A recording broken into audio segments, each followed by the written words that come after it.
All right, y'all, welcome back to our next episode of the Soda Citizen, or this episode, not the next one.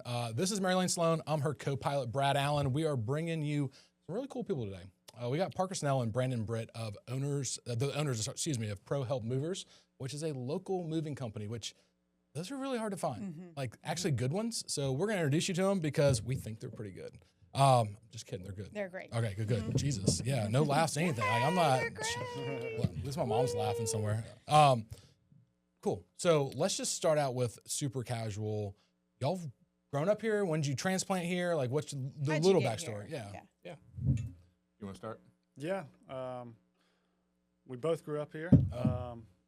Backstory: our grandfathers actually grew up across the street from each other. That's fun. So grew up like fighting each other. Like when you had to go visit, you're like, you suck. Yeah, that was it. So families have It was kind a of forced friendship. yeah, families have been kind of tied together for a couple generations. Yeah, that's awesome.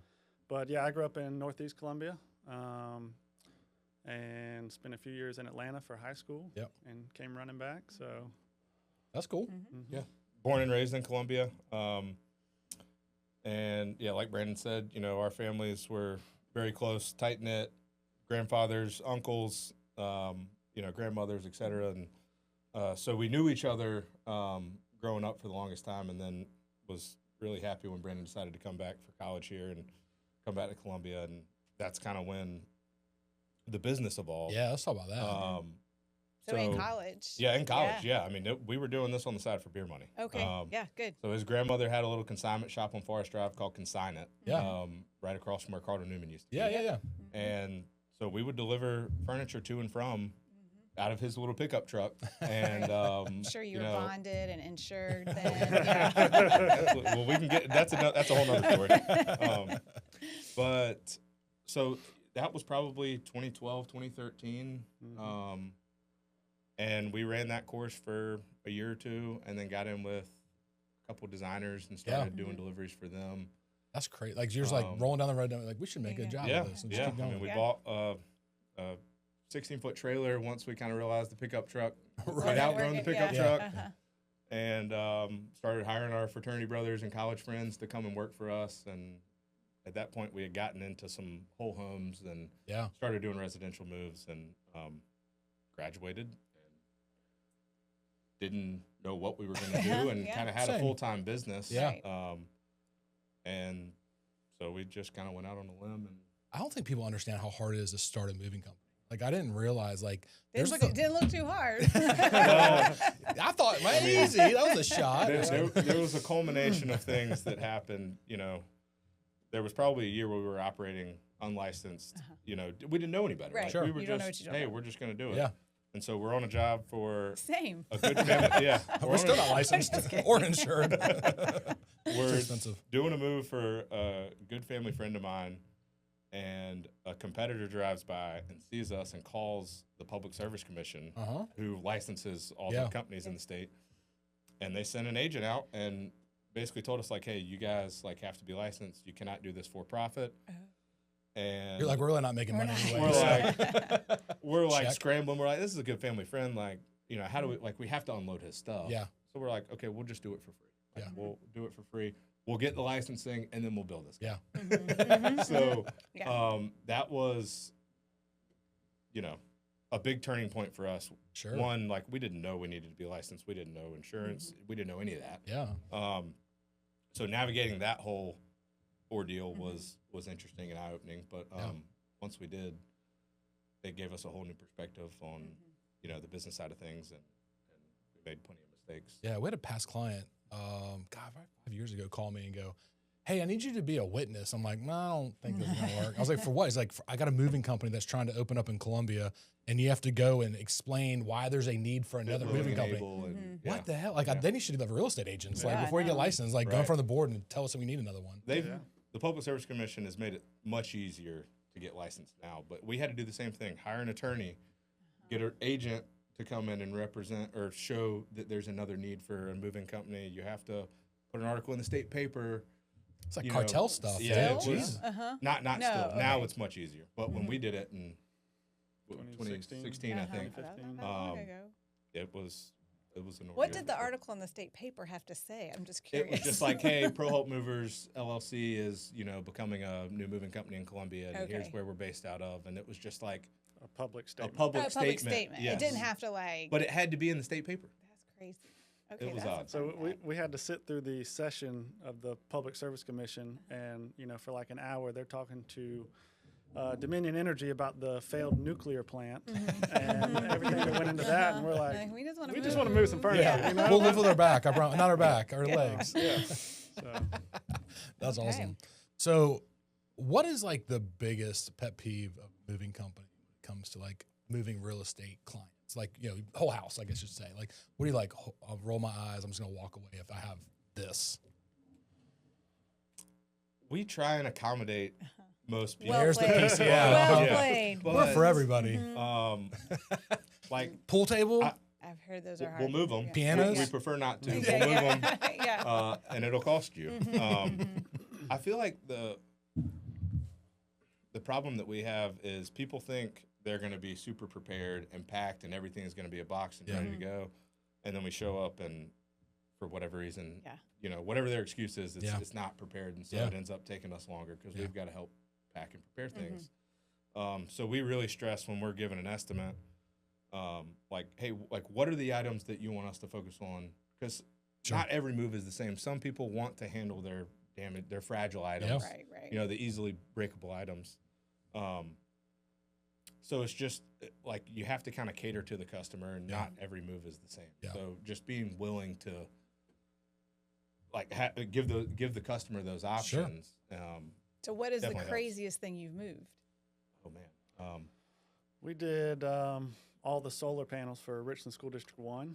So we You had to like take them off. we received them freight Okay. off of the 18-wheelers, unloaded them with the forklift, and stored them until the schools were ready, and then delivered them, and Okay. somebody installed them. So There's a waste of taxpayer dollars. big. Not paying y'all, but put them on the roof.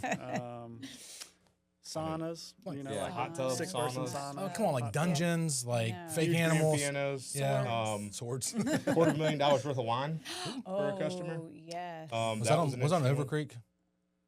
one. No. Okay. No. No.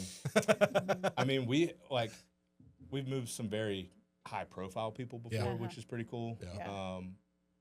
Just to, be involved in that. Yeah. We've Right. done some really cool government contracted stuff. We That helped can't with talk the, about. well, the FBI building in Lexington, we received, stored, delivered, and then they trained us to install the furniture. It was probably 40% of what went in there, maybe. And that led to some other stuff at Shaw and McIntyre and That's cool. some other bases. Yeah. So that's I been do cool. find our military families, they're like professional movers. Yes, and that's kind of a whole nother can of worms. In the last few years, they've really botched. They've changed the way they did it, and there's a third party that kind of regulates everything. And They're pains in the ass. I'll be honest. I They're don't know who they trying are. to Not the people themselves. Yeah. Oh yeah. No. The moving Right. coordinators. Because Yes. if you miss a closing date, they're like, "We'll be back in a month." Yeah. And you're like, "But we're just 12 hours late." Like, no, the truck's leaving. We'll be back. And so clients are freaking out. Yeah. No, I was actually talking about our real Yeah. clients. I'm Yeah, always impressed when I go into a military home and they're like, boop, boop, boop, boop, boop, got it. sure, very organized. Yeah, like they're like, this is our 13th move. We've got it, no problem. Yeah. And on the flip side of that, like the unpacking side, like I've gone to visit, just a couple days later, and it looks like they've lived there for 5 years. I'm very Totally. impressed with. Yes, they have it figured out. We yeah, don't they do do. too many military moves. Just the barrier to entry, and there's not a lot of margin in it. Yeah. They've kind of They've got their own thing going on. yeah. Like, I tell you what, we do a lot of is work in retirement communities. Oh. So during COVID, we were the only company moving people in and out of Still Hopes, just so they could reduce exposure, move them out. in or out. I don't think they leave Still Hopes. Well, not the people, but Their their stuff. Oh, okay. Yeah. True. Okay. It's like, where'd they go after that? That was the weirdest thing we've ever moved. Yeah. We don't move caskets, okay?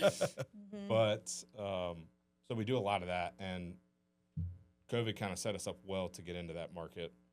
And then we also saw a huge need for storage. Yeah. A lot of these people are downsizing. Yeah.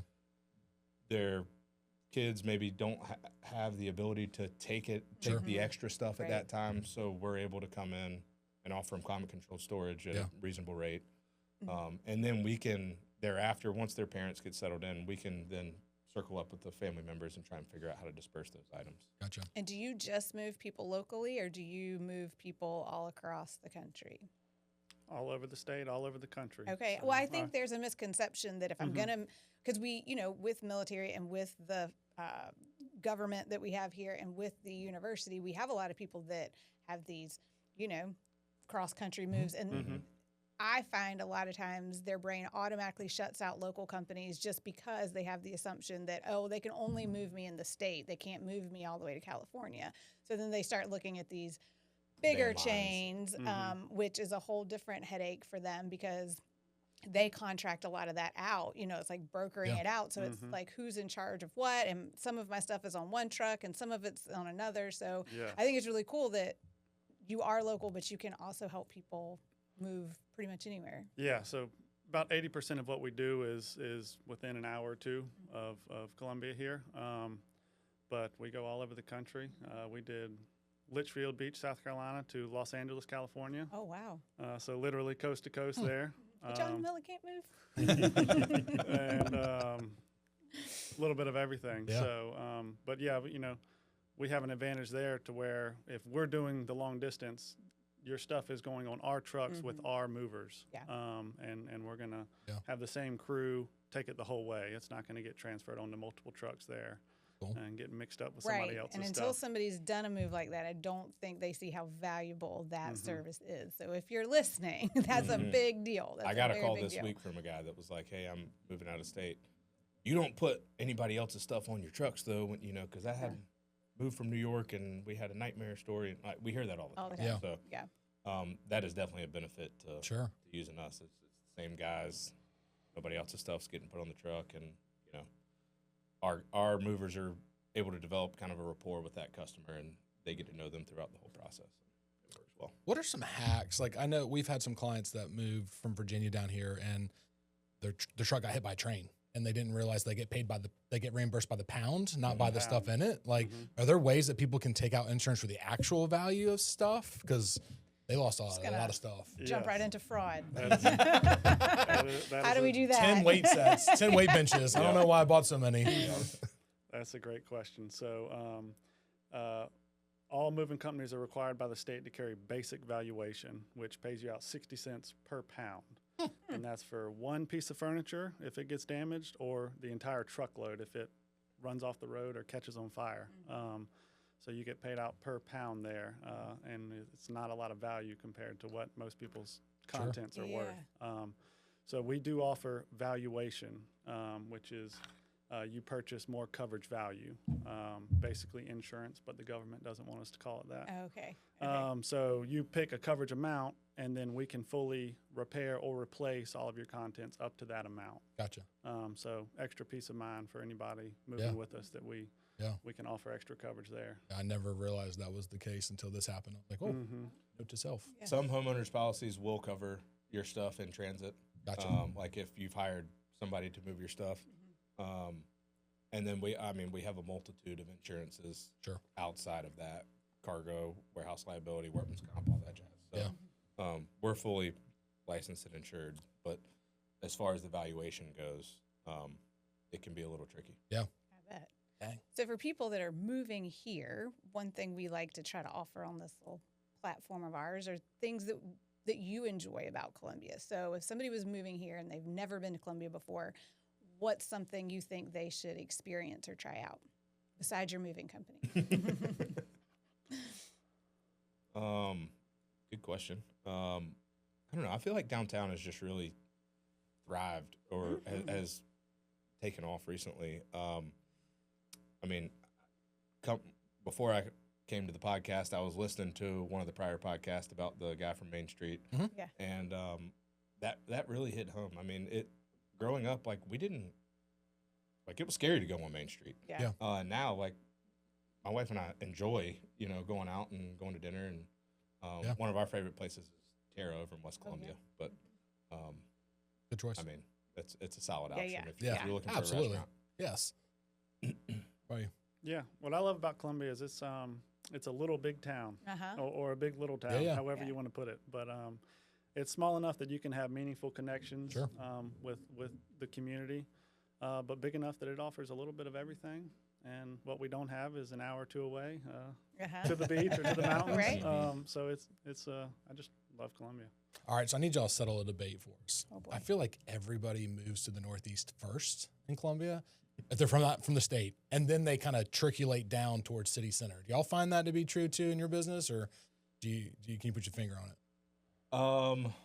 I feel like if they're moving from out of town, yes, like we have a couple repeat customers that will move northeast or into Lexington, and they're like, well, we want to be closer to downtown, and so they slowly work their way back. They move to behind the VA or whatever, and There's a couple stops to get here. I exactly. feel like. It's Yeah. good for business. You I was gotta just work wondering. your way in. Mhm. Yeah.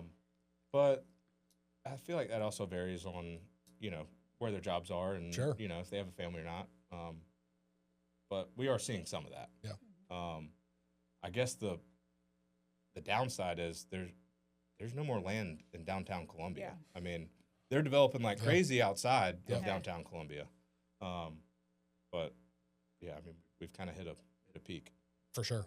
I mean, now people are buying houses for insane prices and demoing them just to paying wild prices for Yeah. dirt around Yeah. here. Yep. Yeah. I think it's a fair price. You but can't make I'm just any kidding. more I'm of just it. kidding. I'm just So. kidding. So what's changed? Like, so y'all grew up in the Northeast. Like, what do you feel? How do you feel like that has changed since you were little to what it is now? Like, just wildness, and now it's just like the Wild West, or has it always felt like suburbia? Like, because I don't think the Northeast was always like that. Mm-hmm.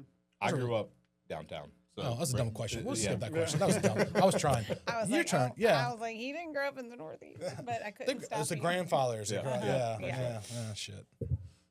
Different question. Okay.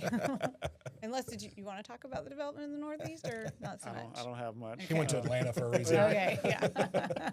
Nobody wants to talk about the Northeast. Let's be No. honest. Okay. Yeah.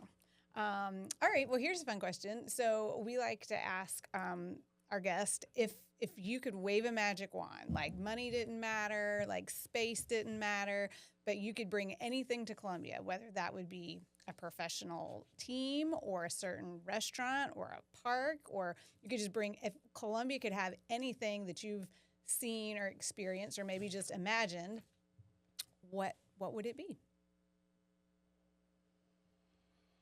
Gosh, I mean, a professional football, baseball, soccer, something. I know there's been a lot of talks about it. Yeah. Soccer has come up a bit. Can Columbia support it? Would be the better question. I Well, feel we're like we just do good- dreaming here. We're yeah, just dreaming. Mhm. Yes. a professional team of something. Something, I feel yeah. like would be fun. Yeah. I mean, in college, Brandon and I used to go up to Panthers games all the time. So driving an hour, Right. 15 minutes up to Charlotte, like, isn't a thing. But that, or like maybe a Topgolf or something. I mean, to have a Topgolf on the river, like Yeah. overlooking the river, Yeah. that would be pretty cool. I thought they were putting a Topgolf where they're putting the Mercedes across from Fernandina. I thought that was going to be a Topgolf over there for the longest time, but I guess they changed it up. But I thought that's where it was going. Oh yeah, but down by the river would be nice. What if you could hit the golf balls in the river? In the river. Oh boy. Like, be so made a expensive. fish pond, right? So it's kind of like, Right. this is me. Yeah. There you go. Green conscious. Yes. I think like a mid-sized music venue would be cool. I know we got Coger in the township, but Colonial Life Arena is huge, and they do some concerts at the stadium. But as far as kind of medium-sized venues, smaller venues, that kind of I think we miss out on a little bit of some entertainment there. Have you been to any of the live music at Finley Park? Not yet. Okay. I'm looking forward to going. Me there. too. I know. I was thinking about it last Friday, but it was cold and wet, and I didn't want to go. But it looked like they still had a crowd, so I'm excited for that. So being lifelong Columbians, what do you feel like Columbia's underrated? Like, you hear about Charleston, you hear about Greenville, but like, what do people need to know? Like, Columbia is actually known for this. We just don't tell anybody. I feel like if we're comparing it to Charleston, there's so many more locals in Columbia compared to Charleston. Is like a, multitude of people and transplants and everything, and I think that's why we do so well in Columbia, is because we're both from here. Like, the majority of our business is word of mouth. Yeah. And when you can do a good job for a family friend or even a complete stranger, like, word of mouth travels, and that's done the most for us. Like, we spend very little on advertising. but when somebody's moving, it's super stressful for them. Sure. When you can take some of that stress off of their plate Yeah. and have a smooth transition, people remember that. Yeah. Agree. So we try and take care of our customers as best we can. Good point. Yeah. What do you feel like it's underrated about? I think our food scene is pretty good. Oh, Yeah. We heard Tara. Where's your go-to? That's tough. If we're Top 5. doing, somewhere fine dining, we really like Saluda's, on the special occasion. But Backstreets is right down the street from me. Like to eat there. Home Team Wings. Yeah. Yeah. I'm excited about this new oyster bar that's coming Yes. down the old. Did you hear about that from our podcast? No. Damn it. So close. Yes, I did. I'm sorry. Yes, I did. No. I mean, Frank Kaysen is a friend of mine. They've been working on that for a while. Damn it. Thought we were breaking news. Yeah, well. Got nothing. No, I am excited about that too. And he's Steve said he's putting something over in Forest Acres. Yeah. So I think we need that pretty bad over there. I think they just got approval for Richard's big hotel deal Yep. where the old Wells Fargo building was. So, Yes. I mean, seeing 5 Points grow is always fun, although, we have some senators that want to keep a lot of the fun out of the 5 Points. But I think, when we were growing up, it was like the Wild West. Oh, Like, it was the Wild West. There were no rules in 5 Points. Jungle I Jim's live, case in point. I live 2 doors down from 5 Points on Santee. So, I lost some sandals on Jungle Gyms one time. Gross. It's just because they stuck to the floor and I walked out of them. I just walked out. I was like, well, there they are. Yeah. And Bar scum. Pavlov's is a liquor store now. Like, you legit need an ID to, buy alcohol at Pavlov's. Well, it's not Pavlov's anymore, but the irony is not lost on me. I giggle every time I go in there. I'm like, oh, okay, legit form of ID to buy alcohol here. I know the owner of Pavlov's previously just in working out, and I realized who he was. And I was like, I owe you something. Like, I'm like, pretty sure I "No, stole I pool probably owe balls you or something." broke a stick at some point. I owe you something. Yeah. He's like, we're good. I'm like, Yeah. thanks. No, but to your point, 5 Points has definitely gone through a huge transformation. Compared to what we just compared it to, She's yeah. growing up. yeah. And, just the development, like Martin Luther King Park and all that, like there's been a lot of rehabbing of houses over there. And I had a good friend that bought a house over there in college and redid it. And they lived there up until he got married. And, so it's a great area for students to live in and around. I'm having a hard time figuring out why we keep building so many big apartment complexes. But Yeah, well, the money. Yeah. I mean, those Yeah, college I kids are get that. paying through the nose Right. on that stuff. And I mean, now you got people like LaFay Builders. They're going and building duplexes in MLK Park area. And like, I mean, there's some cool houses coming up through. Totally. So Totally. it's, but yeah, we're still undersized in housing, believe it or not. I would like some condos so we could actually sell them, but we've got a ton of apartments. Yeah. Absolute mess. And the one on Main Street, since you listen to our podcast, one's going to be like market rent and one's going to be student living. So like they're going to be 2 different towers, but yet we'll have some more on Main Street. So hopefully another couple hundred bedrooms on Main Street will bring some more stuff to Main Street. Yeah. Be my hope. So see. And I think that you do the same thing for 5 Points with the hotel. That hotel. Yeah. We got to have a couple things to go to. I think that what Steve and them are banking on is another fine dining across from his fine dining. So he's all in on that. So yeah, no, I think it's great. So if you couldn't live where you live currently in Columbia, but you had to, weird question. You had to All right, stay in Columbia. why don't you ask the question? I'm gonna take some water. Okay. You have to stay in Columbia, but you can't live where you currently live. What Where part do of you town? go? Okay. I live like at the top of Lake Catherine now. And I'm actually in the market for another house in Lake Catherine.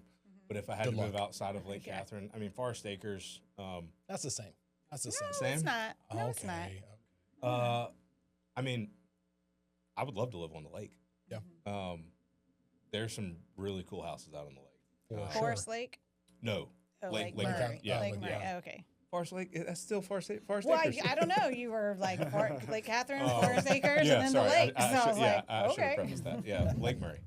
Yeah, there's some cool houses out there. I wouldn't want to commute back and forth, but It's not a terrible drive, right? But like same thing. Back in the day, we were talking about our business. Like maybe I'll move to the lake. I'll start working the lake. And this is a decade ago. My wife was like, no. Like, what are you going to drive home and be there for 15 minutes so you can see the sunset? I'm like, yeah, but it'd be so glorious. It will. She's like, I got to take the kids to dance downtown and stuff. I was like, and there are dance studios out there. But Yes. yeah, no. What about you? It'd be a hard pitch to get my wife to move. We love our area. We're in the Rosewood area, and so Yeah.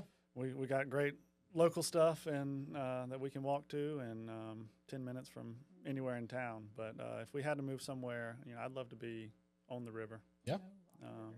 So few not a whole choices. lot of real estate Yeah. on the river, No. but Yeah, we've got a podcast coming up with the development side that's going to be doing the river, like park and stuff like that. So I'm excited to hear what they're going to be proposing and doing. And Who are the developers doing it? I mean, it's going to be a city, but like I don't know the actual people behind it. Chris.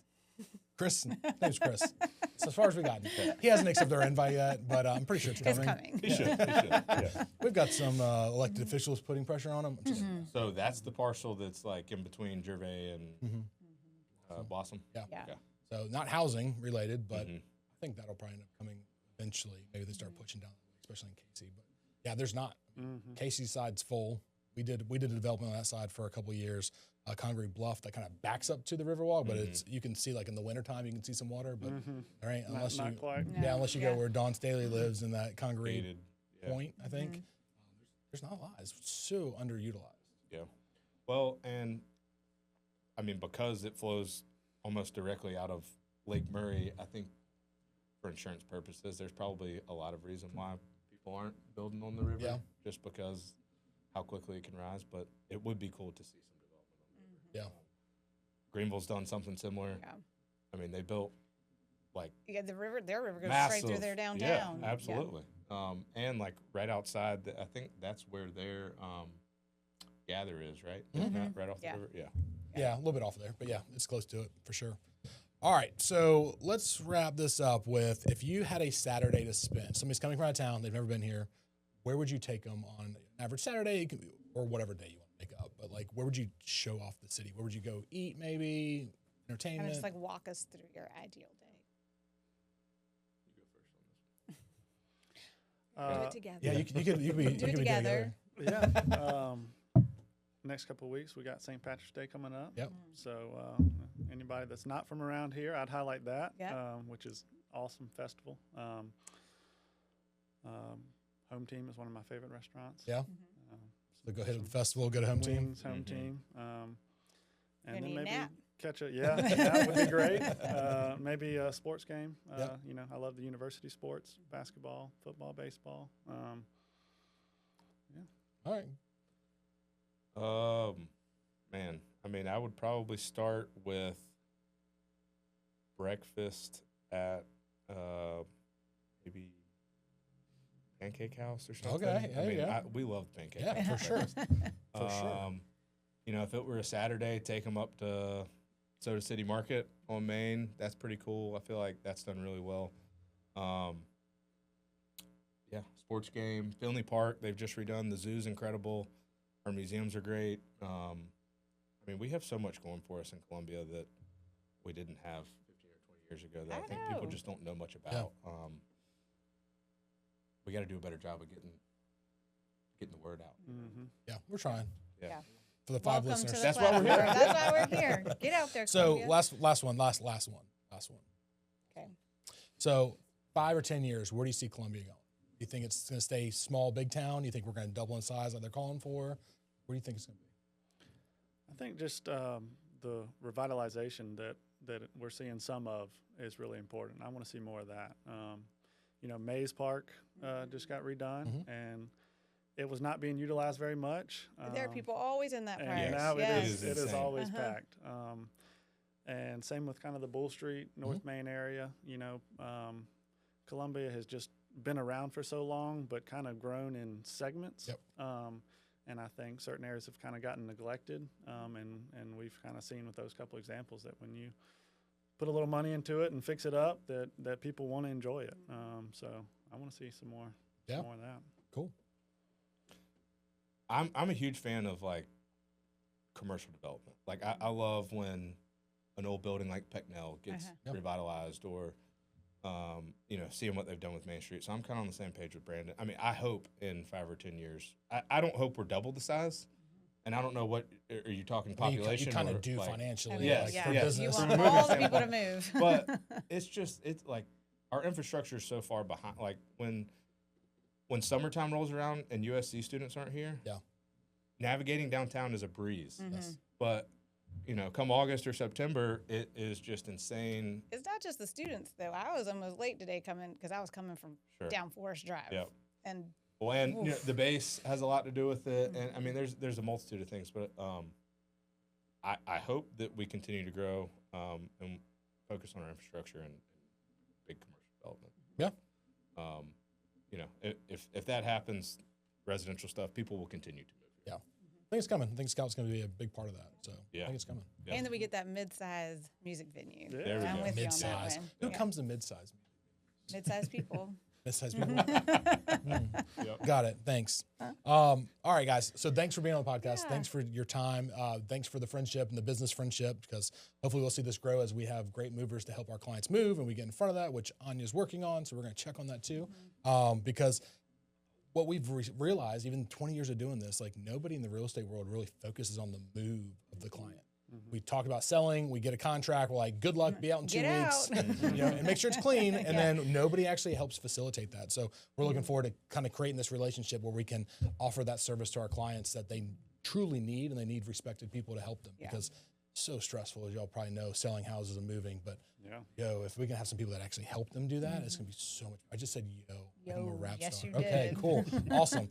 Just letting my personality out. Cool. But anyways, guys. thanks for being here before I say anything else stupid. Absolutely.